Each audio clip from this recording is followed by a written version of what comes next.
எல்லாரும் நல்லா இருக்கீங்களா? இன்னைக்கான பதிவு, வெறுப்பதை காட்டிலும் அன்பினால் ஒரு மனிதனை சீக்கிரத்தில் வென்றுவிடலாம். கண்டிப்பாங்க. அதை பார்த்திங்கன்னா, வெறுப்பு நம்ம ஒருத்தரை பிடிக்கலை அப்படின்னா, அவங்க ஏதோ ஒன்று நமக்கு பிடிக்காத ஒரு விஷயத்த பண்ணிடுறாங்க. உடனே நமக்கு பிடிக்காத பண்ணிட்டாங்களேன்னு சொல்லிட்டு நம்ம அந்த வெறுப்பை காட்டணும் அப்படின்னா, எப்பயுமே அவங்கள பார்த்தாலே நம்ம முகமே மாறிடும். வெறுப்பா அப்படி பார்க்குறது, அவங்க என்ன பண்ணாலும் நமக்கு தவறாகவே தெரியும். அவங்க நல்ல விஷயங்கள் பண்ணாலும் அவங்கள தவறான ஒரு கண்ணோட்டத்தில் தான் நம்ம பார்க்க தோணும் பார்த்துக்கோங்க. அந்த வெறுப்பாகவே கோவமாகவே இருந்தோன்னு வைங்களேன், நம்ம உடல்நிலை என்ன நிலைமைக்கு ஆகும் தெரியுமா?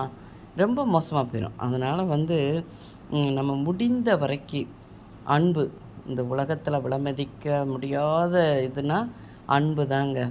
அந்த அன்பை மட்டும் நம்ம எல்லாத்தையும் பகிர்ந்துக்கிடணும். நாம் ஒருத்தருக்கு கொடுக்குறோம், அன்பை கொடுக்குறோம் அப்படின்னா, அது விலை மதிப்பில்லாத ஒரு அன்பு நமக்கு திரும்ப கிடைக்கும். நாம் வெறுப்பை கொடுத்தோம்னா நமக்கு வெறுப்பு மட்டும்தான் கிடைக்கும் பார்த்துக்கோங்க. அதனால் முடிந்த வரைக்கும் எல்லாரிடத்துலையும், தன்னுடைய தாய் தந்தையராக இருக்கட்டும், எல்லோரிடத்துலையும், அம்மா அப்பா வயதில் உள்ளவர்களாக இருக்கட்டும், வயதானவர்களாக இருக்கட்டும், பிள்ளைங்களாக இருக்கட்டும், குடும்பத்தில் மனைவியாக இருக்கட்டும், மனைவி கணவராக இருக்கட்டும், அன்பை மட்டும் கொடுத்து பழகுங்க. கண்டிப்பாக வாழ்க்கையில் ஜெயிப்பீங்க பார்த்துக்கோங்க. முடிந்த வரைக்கும் அன்பு தான்.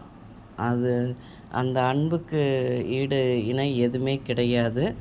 அதனால் யாரையும் வெறுத்து நம்ம பழக வேணாம்.